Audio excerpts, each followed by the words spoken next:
Hi, it's Kit Finlay-Bates here, and as is usually the case when Bitcoin starts moving again, and usually it's moving upwards, there's a lot more exposure, a lot more news articles, people are a lot more interested in it.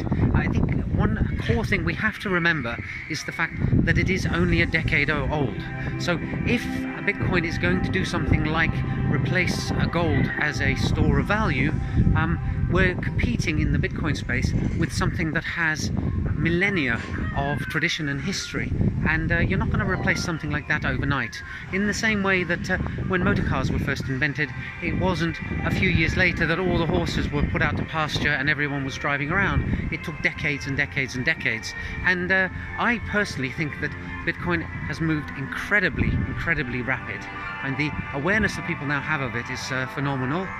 There are people discussing it and arguing about it on the television all the time, in news reports. It really has gone very far in such a short period of time.